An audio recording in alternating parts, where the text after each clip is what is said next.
let's explore the mystery of the ancient atomic blasts in India, often called the Great Explosion at Death Hill. Death Hill refers to the ancient city-state of Mohenjo-Daro, which means Mound of the Dead. Built around 2600 BCE, this city is in what is now the southern part of Larkana district in Sindh, Pakistan. With a population of over 40,000, it was known as the Manhattan of the Bronze Age, highlighting its prosperity. While the British were still moving large stones, the ancient Indians had already developed advanced sewer and water supply systems. However, this advanced city was almost completely destroyed overnight. Referring to this unsolved mystery as the Great Explosion at Death Hill isn't entirely accurate, as there are many theories about the disappearance of Mohenjo-Daro. Critics argue that if a flood were responsible, we would find large amounts of the city's debris downstream, which we don't. Another theory posits that a plague devastated Mohenjo-Daro. Additionally, some believe that a massive explosion destroyed the ancient city. In fact, some suggest that Mohenjo-Daro might have been the main city of the demon king Ravana's empire, Lanka, depicted in the ancient Indian epics Ramayana and Mahabharata. Lanka refers to present-day Sri Lanka. Ramayana and Mahabharata are two extensive mythological epics worth exploring. These myths describe various superweapons, such as powerful rays akin to lasers and a force that could summon the brilliance of 1,000 suns. Sounds familiar, right? This is reminiscent of Oppenheimer's quote, "If the radiance of 1,000 suns were to burst at once into the sky, that would be like the splendor of the mighty one. I am become death, the destroyer of worlds." Some have speculated that Mohenjo-Daro experienced a nuclear explosion based on this. However, I find this idea quite far-fetched. It's a typical example of mysticism and conspiracy theories, where conclusions are drawn backward from the results.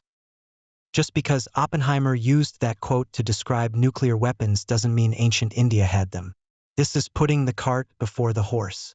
Nonetheless, even today, many researchers believe supernatural phenomena caused the destruction of Mohenjo-Daro because they found vitrified pottery at the site, formed at temperatures between 2,000 to 3,000 degrees Celsius. However, there are many possible reasons for such high temperatures. According to information I found on a fire insurance company's website, severe residential fires can reach temperatures of several thousand degrees. You might argue that modern homes contain more flammable materials, leading to higher temperatures, whereas ancient Indian houses wouldn't have had as many flammable materials. So, could they have reached such high temperatures?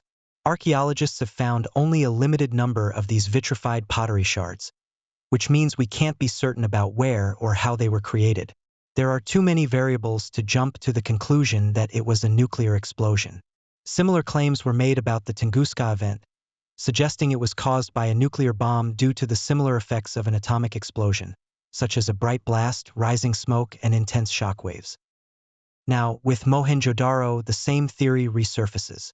The parallels between its destruction and the aftermath of nuclear explosions are striking, leading some to believe it was caused by an ancient nuclear bomb. Another theory suggests that the city was destroyed by a massive flood, but critics argue that more evidence of debris washed downstream would be found, which we don't see. Additionally, some believe that a plague wiped out the population, supported by evidence of an outbreak in the region. It's understandable why these theories gain traction. They start with a bang and capture the imagination. Researchers have discovered signs of extreme heat, such as objects fused and glassified by temperatures as high as 1,500 degrees Celsius, which intrigues many people. However, as the world becomes more understood, not all mysteries lose their allure once solved.